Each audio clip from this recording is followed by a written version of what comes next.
Hello student, welcome in Guwahati nursing classes. आज का हमारा टॉपिक है सेक्शनिंग। ये भी एक इम्पॉर्टेंट टॉपिक है क्लिनिकल प्रोसीजर से रिलेटेड। इससे ही बहुत सारे क्वेश्चन पूछे जाते हैं नॉट सेट में। इससे पहले हमने बात करी थी एंडोटेकल ट्यूब के बारे में, उसके कितने पार्ट होते हैं, किस पार्ट का क्या पर्पज होता है, ये हमने देखा था। आज हम बात करेंगे सेक्शनिंग के बारे में। सेक्शनिंग क्या होता है, फर्स्ट इसकी डेफिनेशन देखते हैं सेक्शनिंग की। Suction is the mechanical aspiration of pulmonary secretion from the patient with an artificial advanced airway। Suctioning क्या होता है, जो पल्मोनरी सिक्रेशन होते हैं उसको हम क्या कहते हैं, मैनुअली या मैकेनिकल एस्पिरेशन करते हैं। कब, जब पेशेंट किस पर रहता है, आर्टिफिशियल एडवांस एयरवे पर रहता है। ये क्या होता है आर्टिफिशियल एडवांस एयरवे, हमने जो एंडोटेकल 2 पढ़ा था उसमें हमने बेसिक एडवांस एयरवे और एक आर्टिफिशियल एडवांस एयरवे देखा था। उसमें कौन कौन से आते हैं, तो जो आर्टिफिशियल एडवांस एयरवे होता है उसमें क्या आता है, जब पेशेंट एंडोटेकल ट्यूब और टेकेस्टोमी ट्यूब पर रहता है। जब पेशेंट क्या रहता है, एंडोटेकल ट्यूब और या फिर टेकेस्टोमी ट्यूब पर रहता है, तो उसको हम बोलते हैं एडवांस आर्टिफिशियल एडवांस एयरवे। उस कंडीशन में जो पल्मोनरी सिक्रेशन होते हैं उनको हम क्या करते हैं, मैनुअल या मैकेनिकल एस्पिरेशन करते हैं। उस कंडीशन को बोलते हैं हम क्या, सक्शनिंग। नेक्स्ट पॉइंट क्या है, suctioning is the life saving procedure. Suctioning क्या होता है, लाइफ सेविंग प्रोसीजर होता है। जैसे हमारा सीपीआर लाइफ सेविंग प्रोसीजर होता है, इमरजेंसी प्रोसीजर होता है, सिमिलरली सक्शनिंग भी क्या हमारा एक लाइफ सेविंग प्रोसीजर होता है। हम इसको लाइफ सेविंग प्रोसीजर क्यों बोल रहे हैं, क्योंकि नॉर्मली क्या होता है, जो पेशेंट होता है उसका हमें एयरवे का मेंटेन रखना होता है, पैटर्न रखना होता है। इन केस अगर पेशेंट का जो एयरवे है उसमें सिक्रेशन की वजह से ऑब्स्ट्रक्शन हो गया, या जो सिक्रेशन की वजह से क्या ब्लॉक हो गया एयरवे, नॉर्मली जो पेशेंट क्या है अपना डिफेंस सिस्टम जो अपना होता है वो क्या, बैक्टीरिया जो भी इन्फेक्शन होता है उसके अगेंस्ट हमारा डिफेंस सिस्टम काम करता है। जो नॉर्मल पेशेंट होता है, हेल्थी पेशेंट होता है, वो क्या, उसका जो डिफेंस सिस्टम होता है, जो इम्यूनिटी होता है उसका, वो क्या उसके थ्रू जो सिक्रेशन होता है वो कफिंग के थ्रू क्या बाहर निकल जाता है। मतलब जो नॉर्मल पेशेंट है जो कफ कर सकता है वो कफिंग के थ्रू जो भी सिक्रेशन है, बल्कम जो होता है उसको क्या हम एक्सक्राइब कर देते हैं। बट इन कंडीशन जो ऐसे पेशेंट जो क्रिटिकल केयर वाले पेशेंट होते हैं वो खुद से मतलब अपना जो कफिंग है वो खुद से नहीं कर पा सकते। उनका जो डिफेंस सिस्टम होता है वो क्या वीक रहता है, उनका जो इम्यूनिटी जो इम्यून सिस्टम होता है उनका वीक रहता है, तो वो क्या खुद से कफिंग नहीं कर पाते। तो उनका जो एयरवे होता है उनमें जो सिक्रेशन होता है वो तो क्या इकट्ठा रहेगा, ऑब्स्ट्रक्शन होगा, तो उसकी वजह से क्या होगा, जो पेशेंट का जो एयरवे है वो सिक्रेशन की वजह से ब्लॉक हो जाएगा, और जो ऑक्सीजन मिलना चाहिए प्रॉपर अमाउंट में वो ऑक्सीजन पेशेंट को नहीं मिल पाएगा। सपोज ये क्या है, पेशेंट का एयरवे, इसमें क्या है सिक्रेशन इकट्ठा हो रखा है, इसकी वजह से क्या है, जो पेशेंट का एयरवे है उसको क्या ब्लॉक हो गया, ऑब्स्ट्रक्शन हो गया, तो उसकी वजह से जो ऑक्सीजन होता है वो क्या प्रॉपर अमाउंट में ऑक्सीजन एल्वोलाई तक नहीं पहुंच पाएगा। ये क्या हमारा एल्वोलाई है, तो इस तक क्या है हमारा ऑक्सीजन नहीं पहुंच पाएगा। तो मैं बोल सकता हूँ जब ऑक्सीजन एल्वोलाई तक नहीं पहुंच पाएगा तो क्या ब्लड तक भी नहीं पहुंच पाएगा। तो lack of oxygen in blood, ये टर्म हमेशा पूछा जाता है, lack of oxygen in blood, उसको हम क्या बोलते हैं, हाइपोक्सेमिया। क्या बोलते हैं, हाइपोक्सेमिया। जब ऑक्सीजन सिक्रेशन की वजह से जो पेशेंट का एयरवे ऑब्स्ट्रक्शन हो रखा है, ब्लॉक हो रखा है, तो प्रॉपर अमाउंट में ऑक्सीजन नहीं पहुंच पाएगा, तो ऑक्सीजन एल्वोलाई तक भी नहीं पहुंच पाएगा। एल्वोलाई तक ऑक्सीजन नहीं पहुंच पाएगा तो क्या ब्लड के अंदर भी नहीं जा पाएगा ऑक्सीजन, तो lack of oxygen in blood, उस टर्म को बोलते हैं हाइपोक्सेमिया।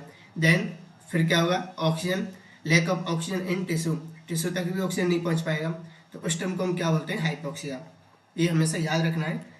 इस कंडीशन में फर्स्ट क्या होगा, हाइपोक्सेमिया, देन टिश्यू के अंदर जो ऑक्सीजन रहता है वो क्या हाइपोक्सेमिया, टिश्यू के अंदर जो लैक ऑफ ऑक्सीजन होता है मतलब वो क्या होता है, हाइपोक्सिया। फर्स्ट हाइपोक्सिमिया होगा, देन उसके बाद हाइपोक्सिया। मे बी पेशेंट का डेथ भी हो सकता है इस कंडीशन में। तो जो पेशेंट का जो वेंटिलेशन परफ्यूजन रेशियो होता है वो क्या मिसमैच हो जाएगा। क्यों हो जाएगा, क्योंकि जो पेशेंट का एयर है वो क्या सिक्रेशन की वजह से ब्लॉक हो गया, ऑब्स्ट्रक्शन हो गया, तो प्रॉपर अमाउंट में ऑक्सीजन पेशेंट को नहीं मिल पाएगा, तो उसकी वजह से हाइपोक्सेमिया देन हाइपोक्सिया होगा, मे बी पेशेंट का डेथ भी हो सकता है। तो इसलिए हम इसको क्या बोलते हैं, लाइफ सेविंग प्रोसीजर। सक्शन भी क्या हमारा एक लाइफ सेविंग प्रोसीजर होता है। नेक्स्ट देखते हैं इसका पर्पज क्या है, जो हम सक्शन करते हैं क्यों करते हैं, इसका क्या पर्पज है। फर्स्ट है इसका to reduce the risk of to reduce the risk of health care associate infection या हॉस्पिटल एक्वायर इन्फेक्शन। क्यों कर रहे हैं हम इसके, जो इन्फेक्शन होता है इसको रिड्यूस करने के लिए, कम करने के लिए। इन्फेक्शन कैसे होगा, सपोज ये क्या पेशेंट का एयरवे, देन उसमें क्या है सिक्रेशन इकट्ठा हो रखा है, सिक्रेशन क्या है इकट्ठा हो रखा है। तो इसमें जो सिक्रेशन की वजह से क्या होगा, जो बैक्टीरिया होता है वो क्या है, सिक्रेशन तो एक फेवरेट एनवायरनमेंट होता है बैक्टीरिया के ग्रोथ करने के लिए। जितने टाइम तक पेशेंट के एयरवे में सिक्रेशन होगा उतना ही क्या बैक्टीरिया ग्रो करेगा, कॉलोनी डेवलप करेगा, और जितने टाइम तक रहेगा तो इस तरीके से जो अगर बैक्टीरिया रहेगा वो टाइम तक वो तो क्या कॉलोनी तो क्या वो अपना महल भी डेवलप कर सकता है। तो अगर हम इसको सिक्रेशन को रिमूव नहीं करेंगे, एस्पिरेट नहीं करेंगे, तो ये क्या है रिस्क ऑफ इन्फेक्शन बढ़ता जाएगा। तो हमें क्या करना है, सक्शनिंग के थ्रू इस सिक्रेशन को हमें क्या करना है, एस्पिरेट करना है, सक करना है, to prevent the risk of infection. Next point क्या है, to maintain the patent airway. क्या, to maintain the pattern airway, जो पेशेंट होता है उसके एयरवे को क्या करना है, हमें पैटर्न रखना है, ओपन रखना है। सिक्रेशन को हम रिमूव करके पेशेंट के एयरवे को क्या करना है, हमें पैटर्न रखना है, मेंटेन रखना है। इसके लिए भी हम क्या करेंगे, सक्शनिंग करेंगे। नेक्स्ट पॉइंट क्या है, to prevent the aspiration of gastric content. क्या है, to prevent the aspiration of gastric content. Patient के एयरवे ब्लॉक होने की वजह से, सिक्रेशन की वजह से ब्लॉक होने से जो गैस्ट्रिक कंटेंट है उसके में भी चांस वो एस्पिरेट हो जाए, क्योंकि एयरवे क्या है ब्लॉक हो रखा है पेशेंट का, उसकी वजह से जो कोई गैस्ट्रिक कंटेंट होता है उसको एस्पिरेट होने के भी चांस रहते हैं। तो उसको प्रिवेंट करने के लिए हमें क्या करना है, सक्शनिंग करना है। तो ये 3 पॉइंट हमें याद रखना है। सक्शन क्यों करते हैं, क्योंकि to prevent the risk of, to reduce the risk of infection, to prevent the aspiration of gastric content, then to maintain the patent airway या ओपन एयरवे, पेशेंट के एयरवे को ओपन रखने के लिए, जिससे क्या जो प्रॉपरली अमाउंट में ऑक्सीजन पेशेंट को मिल सके। तो हमने देखा अभी सक्शनिंग क्या होता है, इसको लाइफ सेविंग पोस्चर क्यों बोलते हैं और इसका पर्पज क्या है। नेक्स्ट देखते हैं इसका इंडिकेशन क्या है, मतलब हमें कैसे पता चलेगा कि कौन से पेशेंट में हमें सक्शनिंग करना है। तो इसके लिए हमें क्या है, इंडिकेशन देखना है। इंडिकेशन क्या है, इंडिकेशन फर्स्ट क्या है, डिसैचुरेट या डिक्रीज sp2 लेवल। अगर पेशेंट क्या डिसैचुरेट हो रखा है या उसका जो sp2 लेवल है वो डिक्रीज हो रखा है, कितने से कम पर हम पेशेंट को डिसैचुरेट मानते हैं, या नॉर्मल जो sp2 लेवल होता है वो कितना होता है, फर्स्ट हमें पता होना चाहिए जो नॉर्मल जो sp2 होता है पेशेंट का वो कितना होता है। नॉर्मल कंडीशन में 96 टू 100%, ये क्या है नॉर्मल, कोई दिक्कत नहीं पेशेंट को, मतलब क्या हेल्थी पेशेंट ठीक है, उसको प्रॉपरली अमाउंट में ऑक्सीजन मिल रहा है। लेकिन पेशेंट डिसैचुरेट कब होगा, जब उसका जो sp2, जब हम पल्स ऑक्सीमीटर लगा के देखेंगे जो उसका sp2 लेवल वो कितना देखने को मिलेगा, बिलो 92, कितना बिलो, अगर 92 हमें sp2 देखने को मिल रहा है, मे बी इंडिकेट मतलब उसको ऑक्सीजन एडमिनिस्ट्रेशन करने की जरूरत है। और क्या पेशेंट डिसैचुरेट हो रखा है तो उस कंडीशन में क्या करना है, हमें सेक्शन करना होगा। जो nurse emergency OT and ICU में पोस्टेड होते हैं उनका जो ऑब्जर्वेशन स्किल होता है बहुत अच्छा होना चाहिए, मतलब स्पेशली जो आईसीयू में जो नर्स पोस्टेड रहता है, जो आईसीयू में जो नर्स काम करते हैं उनका जो हमारा जो मेन काम होता है, जो आईसीयू में जो नर्स होते हैं उनका मेन काम क्या होता है, पेशेंट का ऑब्जर्वेशन करना। उनका ऑब्जर्वेशन स्किल इतना अच्छा होना चाहिए कि जिस पेशेंट की कंडीशन को देख के, या कुछ ऐसा इंडिकेशन होते हैं साउंड वगैरह जिसको देखने से ही सुनने से ही हमें पता चल जाता है कि पेशेंट की कंडीशन क्या है, तो तुरंत हमें क्या इमीडिएट एक्शन करना होता है। फॉर एग्जांपल अगर पेशेंट वेंटिलेटर, आईसीयू में तो मैक्सिमम पेशेंट वेंटिलेटर पे ही रहते हैं, वेंटिलेटर का साउंड कैसा है, हाई है लो है, मतलब उससे हमें पता चल जाता है कि पेशेंट की कहीं जो मैकेनिकल वेंटिलेटर सर्किट है कहीं वो डिस्कनेक्ट तो नहीं हो गया पोजीशन करने से पेशेंट, या फिर जो किंग तो नहीं हो गया, जो सर्किट है वो किंग तो नहीं हो गया। तो ऐसे ही मॉनिटर का जो साउंड है उससे हमें पता चल जाता है कि क्या कंडीशन है। अगर कोई इन्फ्यूजन चल रहा है, सिरिंज पंप या इन्फ्यूजन पंप होता है उसका जो साउंड है, तो हमें तुरंत इमीडिएट एक्शन ले सकते हैं। अगर आईसीयू में जो पोस्टेड नर्स होता है उसका ऑब्जर्वेशन स्किल अच्छा हो तो हम क्या इमीडिएट एक्शन कर सकते हैं, तो उसको क्या है तुरंत एक्शन करके उसको हम ठीक कर सकते हैं। ऐसे अगर पेशेंट क्या एबनॉर्मल साउंड सुनाई दे रहा है, मतलब जो पेशेंट होता है उसका आवाज़ मतलब जो साउंड होता है उसका एबनॉर्मल है, या फिर कुछ रेटलिंग साउंड या नोजी साउंड ऐसा कुछ देखने को मिल रहा है, तो तुरंत हम उसको एक्शन कर सकते हैं मे बी। तो ये कंडीशन क्या होती है, हमें ये इंडिकेशन पता चलता है कि जो आईसीयू में जो पेशेंट होते हैं उनका ऑब्जर्वेशन स्किल से कि तुरंत इमीडिएट एक्शन कर सकते हैं उसमें। तो जो पेशेंट डिसैचुरेट हो रखा है तो मॉनिटर पर पता चल जाएगा हमें कि पेशेंट डिसैचुरेट हो रखा है, तो तुरंत हमें क्या सक्शन करना होगा, ऑक्सीजन एडमिनिस्ट्रेशन करना होगा। तो ये हमें क्या है ऑब्जर्व, जब हम ऑब्जर्व करते रहते हैं आवरली, हम क्या है रिकॉर्ड फाइंडिंग करते रहते हैं, पेशेंट की कंडीशन ऑब्जर्व करना होता है मोस्टली जो आईसी में पेशेंट रहता है। तो नेक्स्ट देखते हैं जो इसका इंडिकेशन है वो क्या है, ब्रीथ साउंड एब्सेंट है या नोजी या डेटली साउंड। जैसे मैंने बताया अगर कोई पेशेंट है उसका जो ब्रीथ साउंड है वो क्या एब्सेंट है, ब्रीथ साउंड ही नहीं हो रहा है तो एबनॉर्मल साउंड सुनाई दे रहा है आपको, नोइजी साउंड सुनाई दे रहा है, या पेशेंट का एयर वे होता है उसमें क्या ऑब्स्ट्रक्शन हो रखा है, ब्लॉक हो रखा है सिक्रेशन की वजह से। जब साउंड सुनाई देगा वो कौन सा होगा, सिक्रेशन की वजह से एयर वे में जो साउंड होगा वो कौन सा साउंड होगा, रेटलिंग साउंड। ये क्वेश्चन पूछा गया था 9 सेट में, रेटलिंग साउंड। तो इस तो हमें क्या, अगर ऐसा कुछ देखने को मिल रहा है तो हमें क्या करना है, इमीडिएट सक्शनिंग करना होगा। नेक्स्ट पॉइंट क्या है, टैकीकार्डिया एंड ब्रेडिकार्डिया दोनों कंडीशन में भी क्या इंडिकेट करता है कि हमें क्या सक्शन करना है। टैकीकार्डिया क्या होता है, मोर देन अगर 100 बीट पर मिनट हमें हार्ट रेट देखने को मिल रहा है। ब्रेडिकार्डिया क्या होता है, less than 60 beat per minute हमें क्या बीट पर मिनट हमें क्या हार्ट रेट देखने को मिल रहा है। तो ये क्या है, इंडिकेट करता है कि हमें क्या सक्शन करना है। नेक्स्ट पॉइंट क्या है, विजिबल सिक्रेशन इन एंडोटेकियल ट्यूब या आउटसाइड। ये क्या होता है, जो पेशेंट एंडोटेकियल ट्यूब पे होता है, टेकेस्टोमी ट्यूब पे होता है, तो वो क्या है, अगर उसमें जो टेकेस्टोमी होता है, टेकेस्टोमी ट्यूब होता है, इसमें अगर हमें सिक्रेशन देखने को मिल रहा है, क्योंकि ये क्या ट्रांसपेरेंट होती है, इसमें इजीली हमें सिक्रेशन विजिबल होगा। अगर ट्रेकेस्टोमी ट्यूब में क्या है सिक्रेशन देखने को मिल रहा है, या सिक्रेशन क्या है एंडोटेकियल ट्यूब से बाहर रखा है, आउटसाइड देखने को मिल रहा है सिक्रेशन, तो हमें क्या इंडिकेट करेगा कि तुरंत हमें क्या करना है, सक्शनिंग करना है। सिमिलरली ट्रेकेस्टोमी ट्यूब भी हो सकता है, उससे अगर साउंड एबनॉर्मल सुनाई देखने को मिल रहा है या उससे सिक्रेशन बाहर देखने को मिल रहा है तो हमें क्या करना है, तुरंत सक्शनिंग करना होगा। नेक्स्ट पॉइंट क्या है, स्पुटम सैंपल कलेक्शन। अगर किसी पेशेंट का हमें स्पुटम सैंपल लेना है डायग्नोस्टिक पर्पज के लिए तो हमें क्या करना है, सक्शनिंग करना है। सक्शनिंग के थ्रू ही हम क्या करेंगे, उसका सैंपल कलेक्ट करेंगे।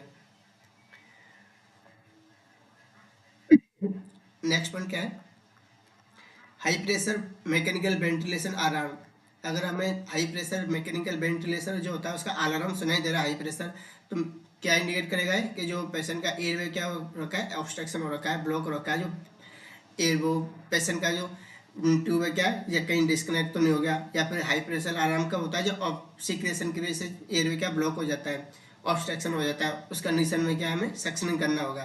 तो ये कुछ इंडिकेशन है इंपॉर्टेंट, हमें याद रखना है कौन सी कंडीशन में हमें सक्शनिंग करना है। नेक्स्ट देखते हैं, जो हम स्पुटम सैंपल कलेक्ट करते हैं वो कैसे करते हैं, मतलब कौन सा इंस्ट्रूमेंट होता है। ये हमेशा क्वेश्चन पूछा भी जाता है नोट सेट में, जो सैंपल कलेक्शन करने के लिए जो एक इमेज में क्वेश्चन पूछा जाता है कि ये क्या है, मतलब इमेज दिया होगा उसमें आपको नाम बताना है। तो ये इमेज आपने बहुत बार देखा भी होगा एग्जाम में। ये क्या है, म्यूकस एक्सट्रैक्टर। ये क्या इमेज, म्यूकस एक्सट्रैक्टर।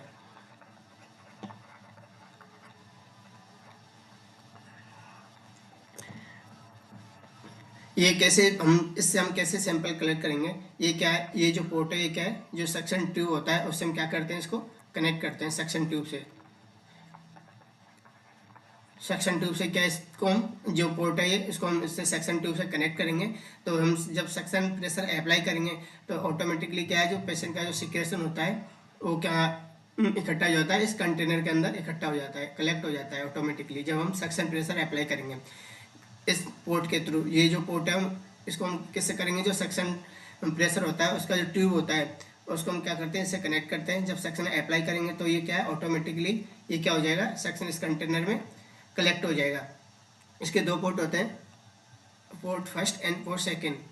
जो पोर्ट फर्स्ट होता है उसको हम सैंपल कलेक्शन के बाद हमेशा याद रखना है, हम जब ये प्रोसीजर करते हैं कौन सा प्रोसीजर होता है, स्टेराइल प्रोसीजर, स्टेराइल प्रोसीजर होता है। जब हम स्पुटम सैंपल कलेक्शन करते हैं, मतलब स्पुटम सैंपल जब लेते हैं कलेक्ट करते हैं तो ये कौन सा प्रोसीजर होता है, हमेशा याद रखना है क्या होता है, स्टेराइल प्रोसीजर होता है। स्टेरिलिटी मेंटेन रखना होता है हमें इस प्रोसेस करने के लिए। तो इसमें क्या करना है, जब इस पोर्ट के थ्रू क्या है प्रेशर अप्लाई करेंगे तो सक्शन कंटेंट जो पेशेंट का सिक्रेशन है इसमें क्या कलेक्ट हो जाएगा इस कंटेनर में एकदम। तो जो एक है इसका पोर्ट फर्स्ट जो पोर्ट सेकंड है, तो हमें क्या करना होगा, सैंपल कलेक्शन करने के बाद ये पोर्ट ये ऐसे, तो हम इसको हम कलेक्ट करने के बाद इसको हम क्या लैब में भेजते हैं। लैब में भेजने के लिए हमें क्या करना होगा, इस पोर्ट के थ्रू तो हम भेजेंगे नहीं, क्योंकि उसको हमें रिमूव करना होगा, क्योंकि ये क्या है, इस पोर्ट के थ्रू में भी चांस जो बैक्टीरिया होता है वो एंट्री करके क्या कर सकता है, स्पुटम जो हमारा बैक्टीरिया ग्रोथ हो सकता है, और जो जिस पर्पज़ के लिए हम भेजते हैं स्पुटम, वो पर्पज़ क्या है हमारा सही भी नहीं होगा, ख़राब हो जाएगा स्पुटम जो भी हम भेजते हैं, तो बैक्टीरिया ग्रो भी हो सकता है इसमें। इसलिए इसको ओपन वाले को हम क्या करते हैं, ऊपर वाले को हम कंटेनर, ये जो फर्स्ट पोर्ट है उसको हम क्या करते हैं, रिमूव करते हैं, हटा देते हैं, इस ढक्कन को क्या है हम खोल देते हैं। तो ये क्या ओपन तो रखेंगे नहीं, इस तरीके से ओपन तो इसको लैब में भेजेंगे नहीं, तो क्या करेंगे ये जो सेकंड वाला पोर्ट है, इसको जो ढक्कन है ये क्या है, हम इससे आके ये लीड है इसको हम क्या करेंगे, यहाँ से डिस्कनेक्ट कर देंगे, मतलब इसको खोल देंगे। सपोज ये कंटेनर है, जो नीचे वाला ढक्कन है इसको हम खोल के ऊपर क्या करेंगे, इसको क्लोज कर देते हैं, जो ओपन। तो आप सोच रहे होंगे जैसे ही हम इसको नीचे वाले के ढक्कन को हम इसको निकालेंगे तो क्या स्पुटम बाहर आ सकता है, बिल्कुल नहीं, क्योंकि ये क्या होता है, क्लोज होता है नीचे से। ये ढक्कन इसलिए बना हुआ है इस कंटेनर में, जैसे ये क्या होता है नीचे से क्लोज होता है, और इस ढक्कन को हम नीचे से खोल के ऊपर क्या इसको हम क्लोज कर सकते हैं। ये क्या फिर ऐसे सैंपल क्या फिर ये क्या सेफली रहेगा, इसको हम इजीली कहाँ भेज सकते हैं, लैब में भेज सकते हैं। तो इस तरीके से हमें क्या है प्रोसीजर करना होता है, और स्टेलाइज तरीके से करना होता है। ये इमेज बेस्ड क्वेश्चन पूछा जाता है, ये क्या म्यूकस एक्सट्रैक्टर, ये इमेज बेस्ड क्वेश्चन भी पूछा जाता है। नेक्स्ट लेते हैं साइट ऑफ सक्शनिंग। कितनी साइट होती हैं सक्शन करने के लिए, कौन कौन सी साइट से हम सक्शन कर सकते हैं। मेनली जो सक्शन करने के लिए साइट होती हैं वो 4 होती हैं। First upper respiratory tract suctioning and lower respiratory tract suctioning. जो अपर रेस्पिरेटरी ट्रैक्ट सक्शनिंग होती है वो कौन कौन सा होता है, ओरोफेरिंजियल सक्शनिंग, देन नोजोफेरिंजियल सक्शनिंग। जो हम क्या है ओरोफेरिंजियल, ओरो से जो माउथ और नोज होता है उससे भी सक्शन कर सकते हैं हम। और लोअर रेस्पिरेटरी ट्रैक्ट में क्या होता है, लोअर रेस्पिरेटरी ट्रैक्ट जो सक्शनिंग वो क्या आता है, एंडोटेकियल ट्यूब सक्शनिंग और टेकेस्टोमी ट्यूब सक्शनिंग। तो ये मेनली 4 टाइप की सक्शनिंग होती है। इससे भी क्वेश्चन पूछा जाता है, एक्सट्रैक्ट में क्वेश्चन पूछा जाता है कि अपर रेस्पिरेटरी ट्रैक्ट में कौन सा सक्शनिंग होगा, लोअर में कौन सा होगा। तो हमें साइट ऑफ सक्शनिंग याद रखना है। सक्शनिंग करने से पहले हमेशा याद रखना है, जब हम किसी पेशेंट का सक्शनिंग करेंगे उससे पहले हमें क्या चेस्ट फिजियोथेरेपी करना होता है। चेस्ट फिजियोथेरेपी क्यों करना होता है, सपोज क्या है किसी पेशेंट का चेस्ट फिजियोथेरेपी कर रहे हैं, तो अगर उसको हम चेस्ट को हम फिजियो करेंगे तो जो एयरवे में जो सिक्रेशन होते हैं वो क्या है मतलब चिपक के रहते हैं। जो सिक्रेशन होते हैं एयरवे, क्या है जो सिक्रेशन चिपका हुआ है, तो हम चेस्ट फिजियो से उसको क्या लूज कर सकते हैं।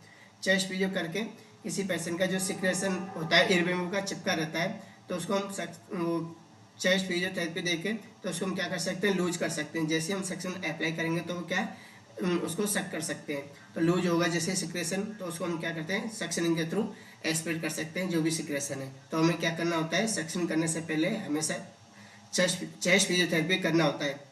एक और क्वेश्चन पूछा जाता है इसी से रिलेटेड, अगर कोई पेशेंट है उसका एबीजी सैंपल लेना है हमें, तो हमें कब एबीजी सैंपल लेना होगा।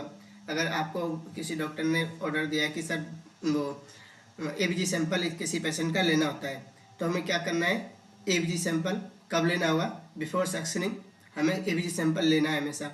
सक्शनिंग के बाद एबीजी सैंपल हमें कभी भी नहीं लेना होता, क्योंकि उसका क्या एबीजी सैंपल लेंगे तो उसमें एबनॉर्मल वैल्यू हमें देखने को मिलेगा। तो हमेशा याद रखना है सक्शनिंग पहले करने से पहले हमें चेस्ट फिजियोथेरेपी करना है, और जो एबीजी सैंपल लेते हैं हमें बिफोर सक्शनिंग हमें क्या एबीजी सैंपल लेना होगा। क्यों, अगर सपोज किसी पेशेंट का एबीजी सैंपल मैंने क्या सक्शनिंग के बाद लिया है, तो जैसे हम क्या करेंगे सक्शन कर रहे हैं किसी पेशेंट का, तो उसका ऑक्सीजन भी तो हम सकआउट कर रहे हैं, सिक्रेशन के साथ साथ पेशेंट के ऑक्सीजन भी तो हम सकआउट कर रहे हैं, रिमूव कर रहे हैं। तो जो एबीजी में CO2 जो PO2 लेवल होता है, ऑक्सीजन लेवल और CO2 लेवल होता है, वो क्या हमें वैल्यू डिफरेंशिएट देखने को मिलेगा, सही नहीं देखने को मिलेगा।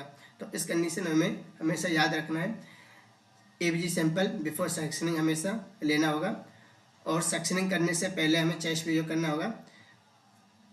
जब अगर हम सैंपल ले सकते हैं तो आफ्टर सक्शनिंग या 1 and 2 आवर बाद हम ले सकते हैं एबीजी सैंपल, बट इमीडिएट नहीं ले सकते। सक्शनिंग जो सक्शनिंग के इमीडिएट मतलब तुरंत बाद नहीं ले सकते, हम क्या 1-2 घंटे बाद ले सकते हैं, बट हमें क्या करना है मेनली बिफोर ही सक्शनिंग से एबीजी सैंपल लेना होगा।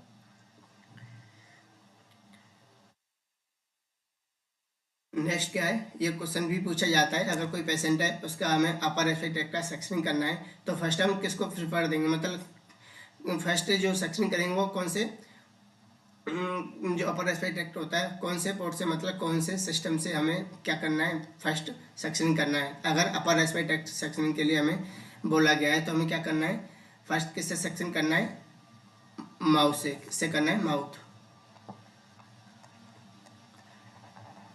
ये लाइन हमेशा याद रखना, ये क्वेश्चन पूछा भी जाता है।